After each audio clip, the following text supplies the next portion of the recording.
JEE के एक इस प्रॉब्लम पर कंसीडर कर रहे हैं। अब वीडियो पॉज करके पहले प्रॉब्लम देख लीजिए। ये नीट और जेई दोनों के लिए अच्छा है। देखिए ना प्रॉब्लम में, अब प्रॉब्लम देख चुके हैं। दो प्रिज्म है, एंगल दिया ही हुआ है, यहाँ पर दिख रहा है एंगल ऑफ प्रिज्म भी 60 डिग्री है, ये भी 60 डिग्री है, तो ये भी 60 डिग्री ही होगा।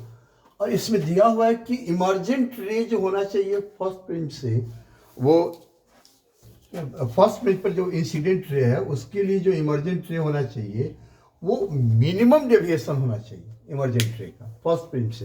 ये पहला क्वेश्चन में दिया हुआ। और दूसरे क्वेश्चन में दिया हुआ है कि जो फाइनल इमर्जेंट रे होगा, यानी सेकेंड से जो फाइनल इमर्जेंट रे होगा उसका भी मिनिमम डेविएशन होना चाहिए। इसके लिए इस DCE प्रिज्म को कितने एंगल से रोटेट कराएं। ये टू प्रॉब्लम्स हैं। तो पहला प्रॉब्लम का सॉल्यूशन देखिए, बहुत आसान है, सिंपल। देखिए आपको अब बता दें, एक यहाँ पर कॉन्सेप्ट जो है वो जो यूज में होंगे। आप समझ रहे हैं कि दोनों R1 और R2 दोनों एंगल का जो सम होगा वो एंगल ऑफ प्रिज्म के इक्वल होगा, और साथ साथ मिनिमम डेविएशन के केस में R1 is equal to R2 होगा। यानी R1 R2 इक्वल होगा और टोटल दोनों का सम जो होगा R1 प्लस R2 60 डिग्री होगा, यानी R1 is equal to 30 degree आ गया। यहाँ पर एक R1 जब मिल गया, इसका ये दिया हुआ रिफ्रैक्टिव इंडेक्स इसका √3 है, तो I1 मिल जाएगा, हो गया। एंगल ऑफ इंसिडेंस कितना होना चाहिए फर्स्ट प्रिज्म का। और सेकंड प्रिज्म के लिए फिर फिगर से थोड़ा सा बताना पड़ेगा। तो पहले फर्स्ट क्वेश्चन का सोल्यूशन कर रहे हैं, आप समझ गए होंगे। आप अपने से कीजिए ना, काहे के लिए रुके हुए, अपने कीजिए। सेकंड का देखना बाद फिर देख लीजिएगा, अभी आप अपने सोल्यूशन कीजिए। ठीक, हम अपना काम कर रहे हैं, बता रहे हैं। इसमें ये नॉर्मल जो है, यहाँ पर ये नॉर्मल का डायरेक्शन जो होगा, यह एंगल यहाँ फाइंड करना, क्लियर। इस एंगल को हम I1 लिखते हैं, या यहां पर एक फिगर दूसरा बना के दिखा दें I1 I2 के लिए। किसको I1 लिखते हैं, किसको I2, और R1 R2, हमको तो लगता है क्लियर होगा आप लोगों का। फिर भी एक फिगर यहां पर बना देते हैं दिखाने के लिए, और दूसरे क्वेश्चन के लिए भी हो जाएगा। यहाँ पर यह ABC प्रिज्म हो गया, और दूसरा प्रिज्म जो हो गया वो DCE हो गया। यहाँ पर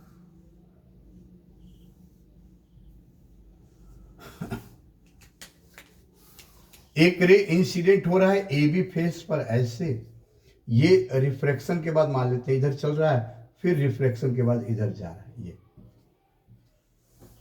यह इसमें परपेंडिकुलर दिखा देते हैं। ये नॉर्मल लाइन है, यहां पर भी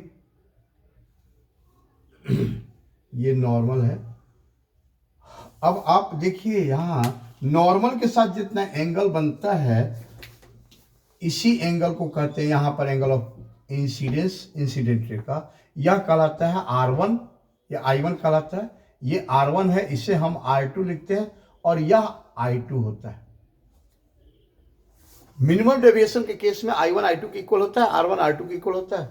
तो यहां R1 plus R2 is equal to 60 degree होगा। ये R1 plus R2 is equal to, angle of prism यहाँ 60 डिग्री दिया हुआ है।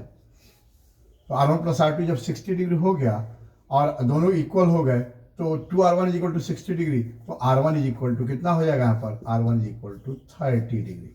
यहाँ पर R1 plus R1 is 60 degree, तो R1 30 डिग्री हो गया।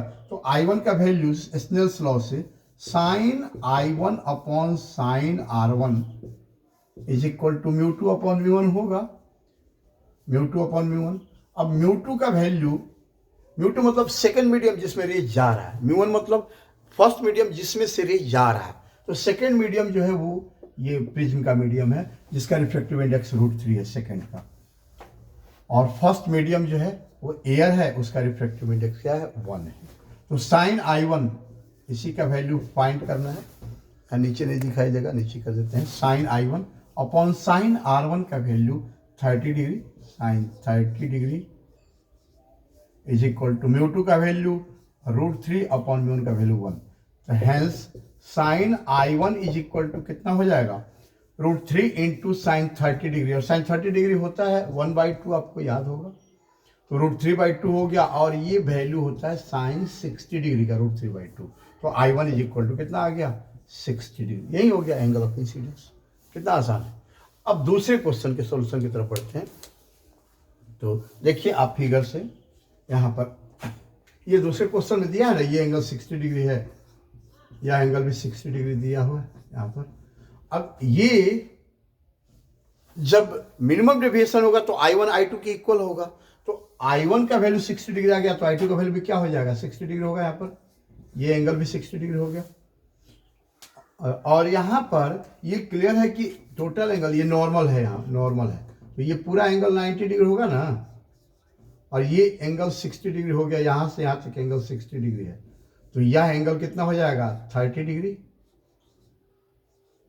30 डिग्री होगा। दिख रहा है पूरा 90 डिग्री है, ये 60 डिग्री इधर से, तो ये बाकी रिमेनिंग 30 डिग्री हो जाएगा। और यह एंगल 60 है, यह भी 60 डिग्री है, दोनों एंगल्स, तो ये रिमेनिंग एंगल भी 60 डिग्री ही होगा।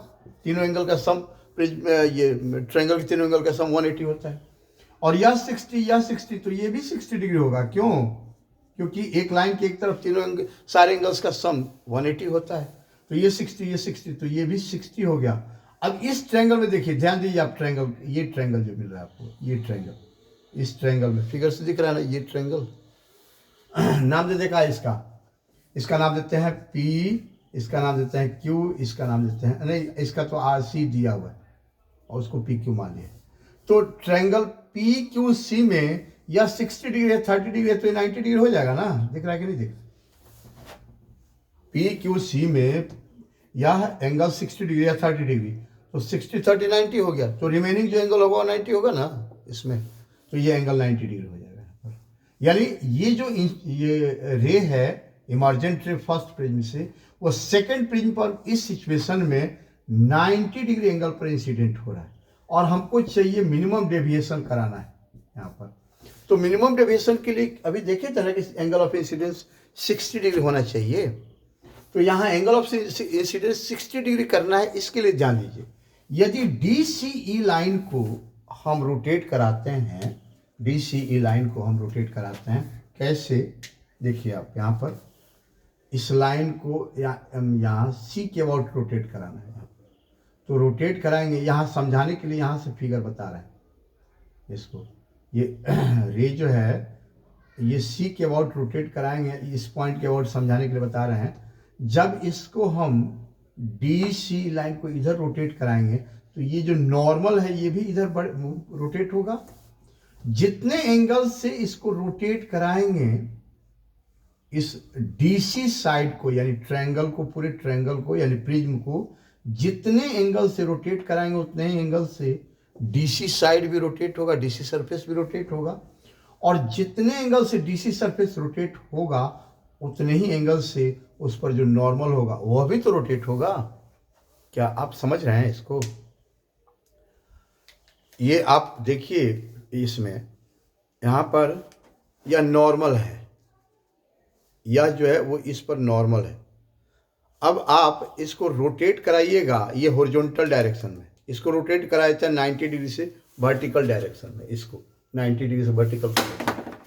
एक सेकेंड, जब इसको हम हॉरिजॉन्टल से रोटेट करा के इसको वर्टिकल कर दिए ऐसे, तो क्लियर दिख रहा है यहाँ पर कि जब ये वर्टिकल होगा, ये वर्टिकल होगा तो ये हॉरिजॉन्टल हो गया कि नहीं हो गया।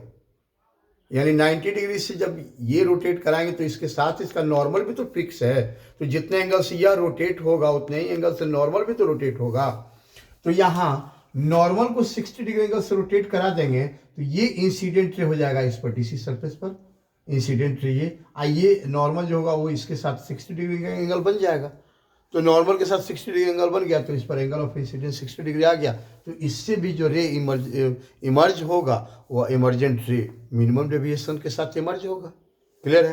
तो 60 डिग्री एंगल से इस DCE प्रिज्म को C के अबाउट रोटेट कराएंगे, यहाँ इसके अबाउट रोटेट कराएंगे, मतलब ये पैरेलल होगा।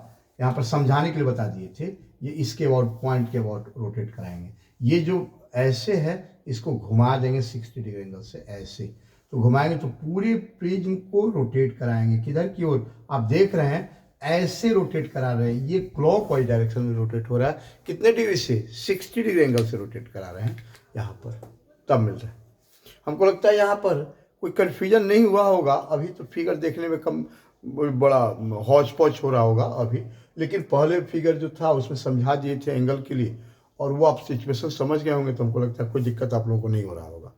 ठीक है, थैंक यू इसके लिए। और एक चीज़ और है, हम आप बता दें कि मेरा ऑनलाइन क्लास जेई और नीट पर्पज से जो चल रहा है उसमें number of students special batch में 20 से ऊपर नहीं रखते हैं, 20 से नीचे हैं, 20 ही रखते हैं ज़्यादा से ज़्यादा। और उसमें ये ध्यान रखते हैं हर बच्चे का ऑडियो ऑन रहता है, वीडियो म्यूट रहता है, ऑडियो ऑन रहता है, यानी आप ऑफलाइन जो क्लास कर रहे हैं उससे बेहतर क्लास है वो। और वो स्पेशल बैच का जो क्लास चल रहा है इसमें आप डेमो करके देख लीजिए, सैटरडे संडे 2 दिन डेमो लेते हैं। आप जहाँ से मन करे स्टूडेंट्स हमसे प्रॉब्लम्स पूछ सकते हैं जेई और नीट के सिलेबस के अकॉर्डिंग। जिस ब्रांच से, जिस चैप्टर से, जिस टॉपिक से मन करे, कोई प्रॉब्लम, कोई डेरिवेशन, कोई फॉर्मूला पूछ सकते हैं सैटरडे संडे के डेमो में। और वो हमसे जब पूरी तरह सेटिस्फाइड हो जाएंगे तब वो मंडे से डेमो में अपना डेमो ही करेंगे 1 महीना तक। 1 महीना डेमो करने के बाद अच्छा लगेगा तो फी भेज के ज्वाइन करेंगे, बैच में आगे बढ़ते जाएंगे। हर महीने फी भेजना है लास्ट में। कोई मतलब इसमें कोई फ्रॉड, कोई चीटिंग की संभावना नहीं है, कहीं कहीं से दूर दूर तक नहीं है। दूसरी बात यह है कि मेरे हर टॉपिक से रिलेटेड जब स्टूडेंट्स पूछ लेंगे तो उनको कोई कन्फ्यूजन नहीं रहेगा कि हाँ इस ब्रांच में ज़्यादा पकड़ है, इस ब्रांच में कम पकड़ है, जेई मेरा ये ब्रांच अच्छा नहीं होगा, वो ब्रांच अच्छा नहीं होगा। ऐसा नहीं है, हम बहुत सालों से पढ़ा रहे हैं, अब उसकी चर्चा हम नहीं करें। और हम पूरी तरह इस पर पकड़ बनाए हुए हैं फिजिक्स का हर ब्रांच से। ये इसलिए आप जो भी चाहें जहाँ से मन करे पूछ सकते हैं। ऑल ओवर वर्ल्ड के किसी बुक से, किसी भी मॉड्यूल, कोचिंग के मॉड्यूल असाइनमेंट से क्वेश्चन आप पूछ सकते हैं। और थ्योरी के साथ, कॉन्सेप्ट्स के साथ क्वेश्चन का सॉल्यूशन करेंगे। ऐसे नहीं कुछ सॉल्यूशन केवल कर दिया, नहीं, विथ कॉन्सेप्ट्स। जैसे समझा रहा है वैसे समझा करते हैं। और हर एक स्टेप पर आप डिस्कस कर सकते हैं, इसलिए प्रॉब्लम ही क्या है, जो पूछ रहा है पूछिए। लेकिन क्लास में बने रह के और ऑडियो को अनम्यूट रख के ही आप हमसे डेमो लें। वो मैसेज करके नहीं, मैसेज वो आप दूसरे कोचिंग में कीजिएगा।